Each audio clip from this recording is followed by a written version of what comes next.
Sobat Kompor, jumpa lagi dengan saya Irwin. Hari ini masih di IDNOC.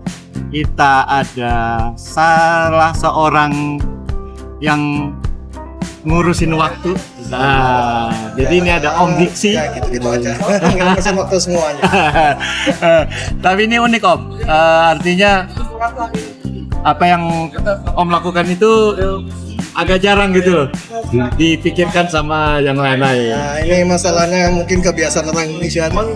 Kita tidak terlalu concern dengan waktu ya. Oke. Nggak ada concern dengan waktu. Jadi gini, Om bisa jelasin nggak? Kita ngurusin waktu itu seberapa ini sih? Seberapa sulit, seberapa penting gitu? Atau gimana sih pengaruhnya kalau misalnya kita nggak punya mesin waktu itu? Kayak begini ya, waktu itu sebenarnya secara nggak sadar tuh kita penting sebenarnya. Ya. Di zaman modern ini ya, misalnya untuk operasi airport, pesawat itu kan butuh waktu ya. Bahkan sejarahnya pun waktu itu sinkronisasi itu dimulai dari sewaktu rel kereta api mulai ada di Amerika, di Eropa. Rel kereta api ada itu kita Itu orang itu di Eropa, Amerika sudah memikirkan tentang waktu itu, sinkronisasi waktu gimana supaya jadwal kereta api itu waktu abad 19 itu tepat. Awalnya begitu dia. Awalnya dari sinkronisasi jadwal kereta api. Iya, itu awalnya dari begitu. Nah, kemudian ya di zaman modern ini ya ada apa ya? Untuk posisi. Karena makin akurat waktu di satelit GPS itu ya makin bisa akurat posisinya memang. Makanya ada namanya istilah PNT ya. Position, Navigation, Timing. Itu satu bundle ini. Kalau kembali ke sejarahnya di tahun 1714 itu kerajaan Inggris parlemennya itu pernah bikin namanya longitude prize. Longitude prize. Alit bang jujur ya. Saya ini jujur. Longitude itu jujur ya. Navigasi kan? Ya, navigasi. Intinya adalah parlemen Inggris itu memberikan hadiah berupa monetari ya, berupa uang itu barang kepada siapapun yang bisa membuat alat atau metode untuk menentukan posisi secara tepat untuk longitude itu. Tahun 1714 itu dimulai. Abad ke 17 ya. 17. Nah, kemudian baru 1730-nya kalau nggak salah ingat itu muncul produknya namanya Marine Chronometer buatan Harrison, disebutnya Harrison Clock. Nah, Harrison Clock itu diuji coba akhirnya oleh Angkatan Laut Inggris. Ternyata dengan bantuan jamnya Harrison Clock itu Angkatan Laut Inggris bisa mendapatkan posisi yang cukup akurat di tengah laut. Itu sebuah kemajuan.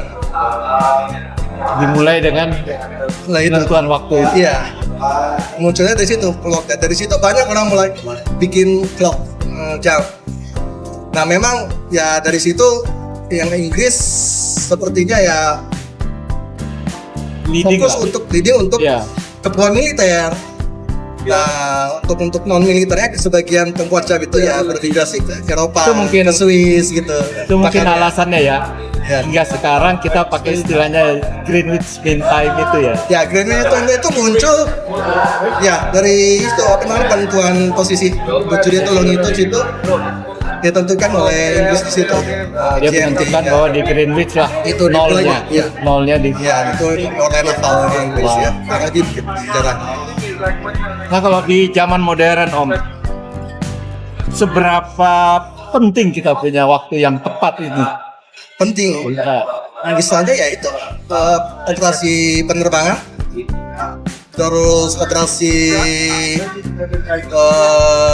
kadensial untuk timestamp ya, untuk mencetak waktu transaksi. Kemudian untuk zaman sekarang tuh ya GPS posisi ya. Kemudian apalagi ya, misalnya untuk zaman modern ya autonomous car Autonomous. Itu termasuk kategori posisi navigasi juga ya tadi atau sekali jadi itu yang driverless car. Oh, ya. Autonomous ya. Car, pesawat, operasi begitu.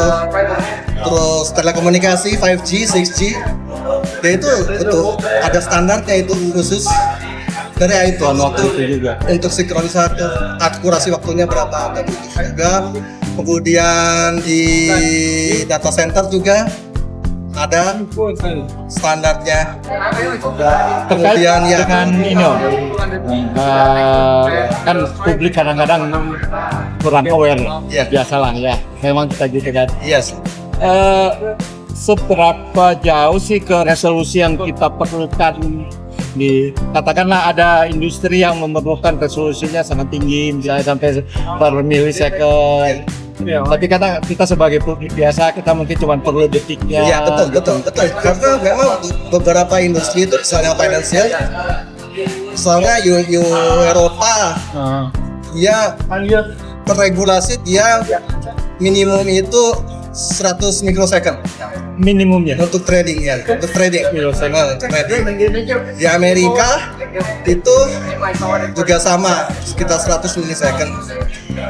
Kita di Indonesia sudah ada. Saya nggak ngerti untuk Indonesia regulasinya. Belum sampai ke situ. Bukan pasti ada, cuma saya Kita belum pernah baca dokumennya. baca ya.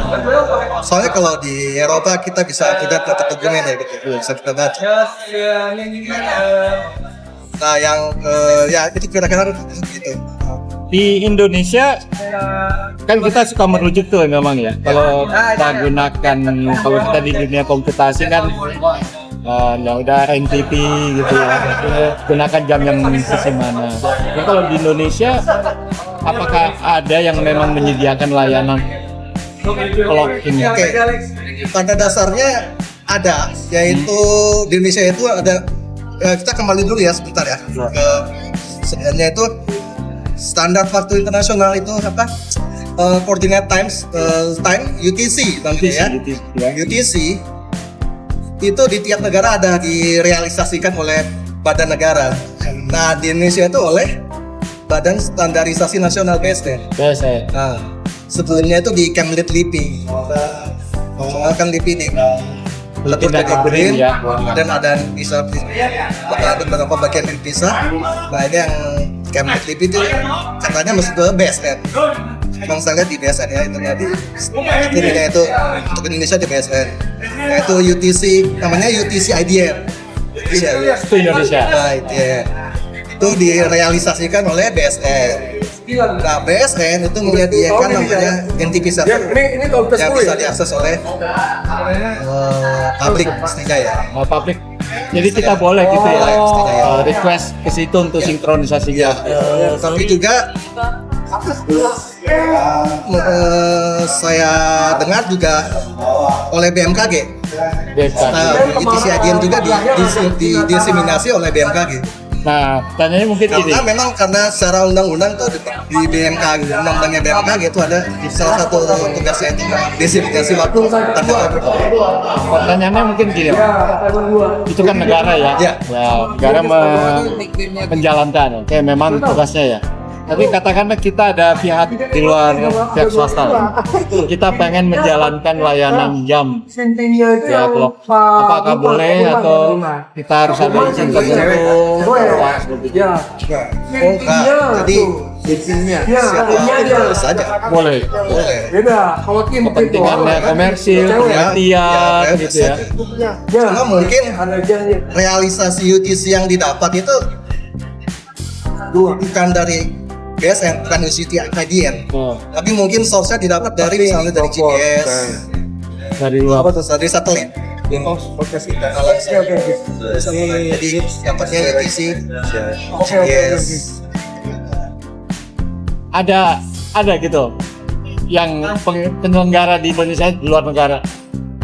Saya dengar katanya ABJI punya NTP Stratum 1 ya. Stratum 1. Ya, langsung pakai antena GPS. Ya. Nanti kita tanyakan ke Abang. Tanya, silakan Apakah masih sama berjalan? ABJI gitu. Dan sampai di publik gitu. Silakan tanya ABJI.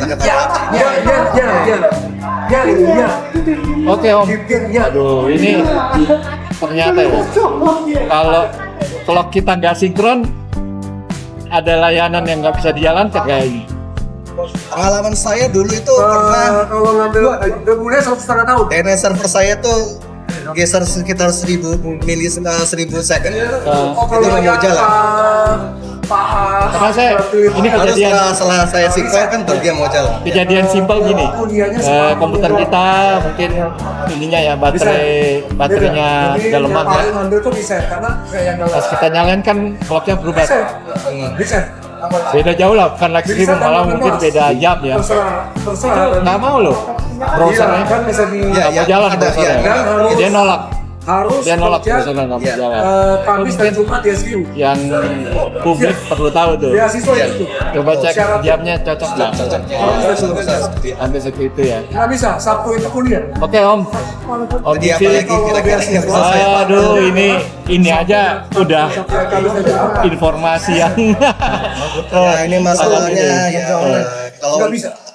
untuk jam ya kita Iya. perlu membedakan antara ruang untuk industri dan civilian time. Nah, itu. Ya civilian time ya kita cukup pakai jam Cukup pakai tangan jam yang ini ini ya.